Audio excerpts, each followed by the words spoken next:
my name is Eli. I am 10 years old, and I am in grade 5.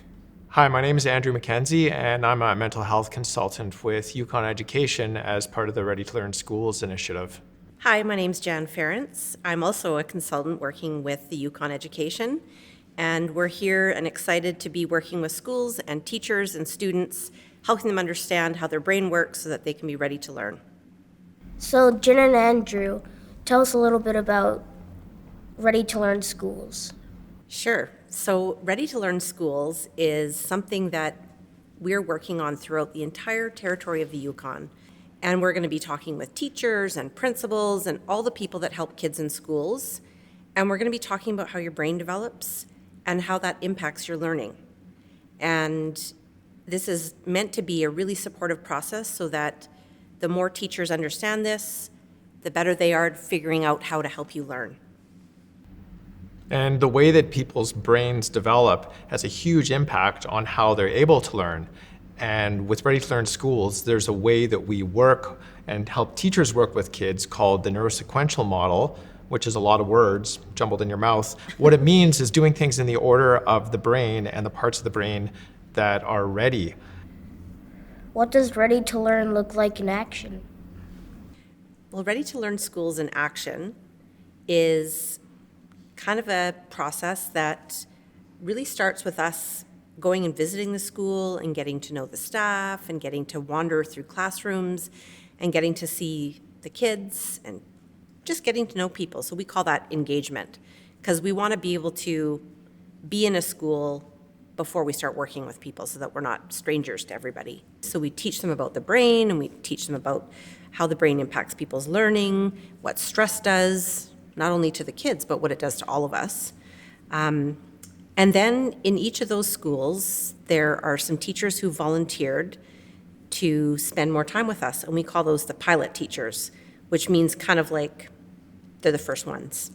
And so what we do with those teachers is that we sit down and really talk about their class in a lot of detail. We talk about the things that are working, the things that are challenging, what they're noticing, and sometimes we've been in there and we've seen it too. So we really talk about individual students, but also just how's the whole class working together. And we really want to know from the teachers, what are they finding that seems to be working really well, and what are the things that they're just kind of stuck with? Because that's kind of our job, to help be detectives along with them and figure out why things aren't working. And then we do something that's called a mini-map. And a mini-map asks the teachers to look at 10 different things about the students in their class. And those things all are things like, how are they doing with their reading? How are they doing with their math? Are they able to stay focused and pay attention? Are they really distracted? And what those 10 things do is they give us a little visual of where that student's brain is at. And then what that gives Andrew and I is all this information about how to help individual students to be at their best, essentially. And throughout the year, we go back multiple times and we kind of review the things we talked about last time. We look for things that are new, and that cycle just keeps going. And so with your school, actually, we've been working with that school for about 4 years. So we've got a number of teachers that we've worked with, and some of the teachers that worked with us the first year are now helping some of the newer teachers that are working with us now. So it's kind of like, almost like those dominoes, where the first set is helping the next set, and the next set is going to help the next set. And the principal is usually really involved, and the vice principal, and sometimes the counselor.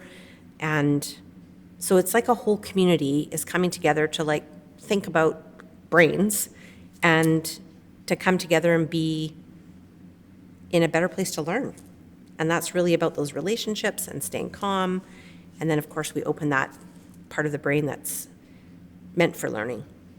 Relationships are all important for all learning, as we were telling you earlier, especially for students, but also for staff, like principals, teachers, EAs. And so the relationships that Jen and I can create in this ongoing way with all the teachers and staff in the schools, as well as people in all different parts of the education system, doing trainings with them and building these relationships really helps learning happen in all of those places as well. And that's one of the biggest things about this, Eli, is that everybody in all different parts of the education system are joining us in Ready to Learn schools, as well as in other places outside in the community, to understand how learning and understanding the brain can be put together to create the best possible environment for kids and teachers in schools. What makes Ready to Learn unique? That's an interesting question, because I feel like school systems are always looking to bring in things that are new and different and exciting to make learning great for kids. And I think teachers are kind of masters at that.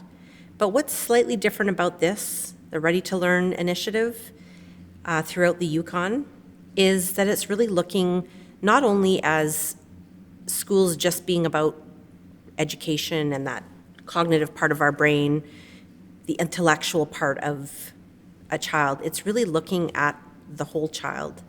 We want to make sure that kids, physical, spiritual, social, emotional, and intellectual being are all looked at once, because you can't really separate those things. If somebody's feeling physically not well, they're not really going to be a great learner. I don't know if you've ever felt sick and you tried to do something hard, it just doesn't work very well. So we're trying to look at the whole person and find out how we can best support all of those parts of that child and the adults so that they can be ready to learn.